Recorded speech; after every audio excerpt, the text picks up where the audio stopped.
Good morning. Good afternoon. My name is Edward Sanshin Oberholtzer. I'm the resident priest and guiding teacher here at the Joseph Priestley Zen Sangha in Lewisburg, Pennsylvania. We're a part of Empty Moon Zen. Times are hard. Maybe times have always been hard, but today they seem particularly fraught. The world turned upside down. Blizzards in the far west, unseasonable warmth here in the east, wars and preparations for war, vast disparities in wealth, children going to bed hungry just across the ridge here in central Pennsylvania. Where can we find a refuge, a place of safety, a sacred place to turn to for protection, for aid, for comfort, for growth? A coming home. Just what does a refuge look like? Perhaps we find it with a small child crawling into his or her parents' bed on a dark and storm-filled night. A young family waiting across the Rio Grande, looking for protection in a new life in a land that would reject them. An Italian immigrant seeing the Statue of Liberty rising out of the fog-draped New York harbor. A family of Jews seeing the coast of the United States from a steamship in the late 1930s. A coast of freedom and safety, only to find themselves thrown back into the Holocaust. The door slammed shut, their refuge denied. These are what refuges might mean, but surely it's more than that, more than a sense of physical and emotional safety. When we as Zen practitioners take refuge in the Buddha, in the Dharma, in the Sangha, just what do we mean? And if from the very beginning I am a Buddha, how then, in this time of all times, do I take refuge in the Buddha? How do I have faith that I am enough? When we bow, when we chant, we are not so much worshiping as acknowledging the Buddha within each of us. When we call out for help to the Bodhisattva Kuan Yin, to the Bodhisattva of compassion, we are calling out not to a force outside ourselves as much as we are acknowledging the compassion alive within each of us. We bow in the direction of the altar, not to the altar. We are, each one of us, bodhisattvas of wisdom, of action, of compassion. We are, each one of us, Buddhas.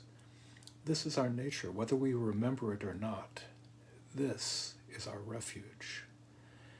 And indeed, this is what our ancestor Dogen taught. We do not sit in order to become Buddhas. In the very act of sitting upright, of sitting down, shutting up and paying attention, we are Buddhas. Buddhahood is not the goal. It is quite simply what we are here on this cushion. And so we sit not with the goal of becoming Buddhas. We sit and we are Buddhas. But now in these strange and dangerous times, we need all the help we can get. So we take refuge in the Sangha, in the community that supports us, that gives us strength. We take refuge in the Dharma and in the Dharmas, in the teachings that guide us and in their reflection in the world around us. And we take refuge in the Buddha. And here now I realize that taking refuge in the Buddha is taking refuge in each of us. For we are all Buddhas. For you are Buddha, and you, and you, and, well, and me. When I'm told that I'm a Buddha, my only problem lies in not fully accepting, not fully acknowledging, not fully remembering that simple notion. I used to sit each week with Diane Benage, a venerable Soto Zen nun, who always closed the evening by reciting words from Thich Nhat Hanh. To the one who shows me the way in this life, Buddha. to the way of understanding and of love, Dharma, to the community that lives in harmony and awareness, Buddha, Dharma, Sangha. Now I know that the final line should only read Sangha. That, after all, is the community that lives in harmony and awareness. But Diane, I think, had it right when she read it as the full triple treasures, Buddha, Dharma, Sangha. They are all one. We are that Sangha. We are living, breathing instances of the Dharma. You and I, we are each of us Buddhas. We are Buddha. And so, Buddham saranam gacchami. I take refuge in the Buddha. And now, here's a call for responsibility. For if I am Buddha, if each one of you is Buddha, we take refuge in each and every one of us. We provide that refuge for each and every one of us. We are that Mahasangha through its own Buddha nature, creates that refuge for this suffering world. We are the refuge. There's really no evading it. Open your hands, open your hearts, open that heart-mind. This is your nature, our nature. We are the refuge. I recall sitting in a darkened zendo, lit only by candles on the altar, chanting in Pali with 50 other voices. Buddham saranam gacchami. Buddham dhammam saranam gacchami. Sangham saranam gacchami. And again, a second time, Dutiyampi Buddham saranam gacchami. Dutiyampi dhammam saranam gacchami. Dutiyampi sangham saranam gacchami. And for a third and a final time, Tatyampi Buddham saranam gacchami. Tatyampi dhammam saranam gacchami. Tatyampi sangham saranam gacchami. Buddha, Dharma, Sangha, not a cathedral, not a temple, not a border station. These are ephemeral. Buddha, Dharma, Sangha, these we carry with us. I particularly love the Sotoshu's formulation of the refuge prayer. I take refuge in Buddha, may all beings embody the great way, resolving to awaken. I take refuge in Dharma. May all living beings deeply enter the sutras, wisdom like an ocean. I take refuge in Sangha. May all beings support harmony in the community, free from hindrance. All beings, you and me, all of us, those refugees. But here's the thing. Taking refuge is not a passive activity. You don't simply settle back into the bliss offered by the Buddha Dharma, like that child snuggling in with her parents on a winter's night. You take refuge in the Buddha, and it is your body embodying the great way. It is you resolving to awaken. You take refuge in the Dharma, deeply entering the sutras. The ocean's wisdom doesn't simply wash over you. You have to swim, often against the tide. You take refuge in the Sangha, and the freedom from hindrance doesn't simply appear. It requires that you support it.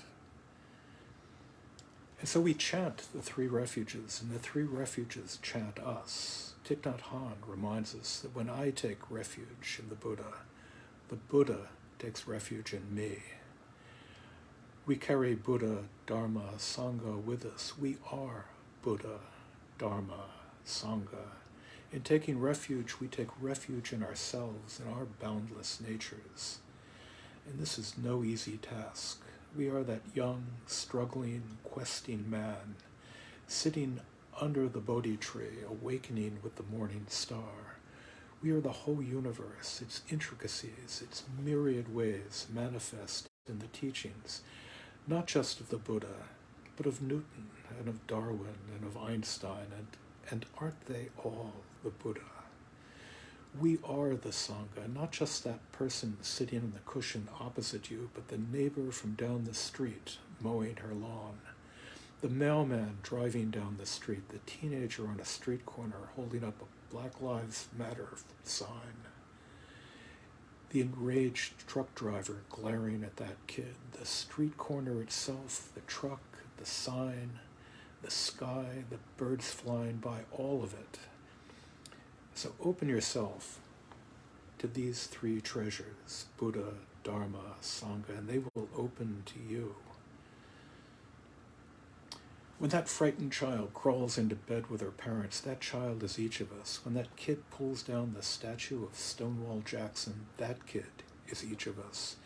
When that government official expresses outrage grounded in his fear of the loss of privilege, that official is each of us. We are the knee on the neck of George Floyd, just as we are George Floyd. Take refuge and take responsibility.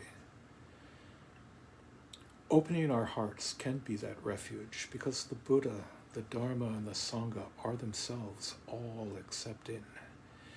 We take up our roles as seekers of refuge, like Quasimodo, bursting into the Cathedral of Notre Dame, crying sanctuary, like the outcasts of the ancient state of Judea, claiming sanctuary in the Temple of Jerusalem, like a mother and her child crossing the Rio Grande in search of asylum. All of them, all of us, refugees. Leonard Cohen opened his heart with a song that goes, "You can add up the parts, but you won't have the sum. You can strike up the march, there is no drum. Every heart to love will come, but like a refugee." That love, that all-embracing love of the three treasures, is no guarantee of comfort, of ease. Awakening, remembering that we are already awake, is a struggle. The vast ocean of the sutras require that we swim with the ocean floor lost fathoms beneath us, and the harmony of community is always a struggle to maintain, as we introverts can attest. No, finding refuge may not be all that comforting. Nor do I think Cohen sees it as simple. We all know the squalor of the camps, the comfortable of established for the comfortless, the razor wire, the battered tents, the armed guards, the wall just this side of the border, the Middle East, Southeast Asia, our own southern borders. Finding refuge may take us out of immediate danger, but it may not grant us the warmth and safety we seek. Our world can be indifferent, the universe seeming cold and uncaring, but it is our universe.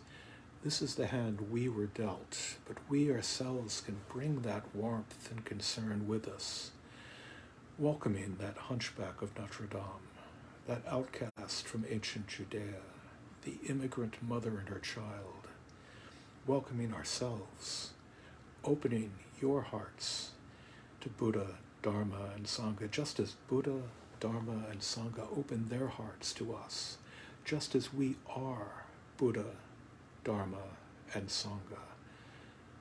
Our other great ancestor, Hakuin, reminds us that this earth where we stand is the pure lotus land, and this very body, the body of Buddha, yes, this very body, that refuge for each of us and for all beings.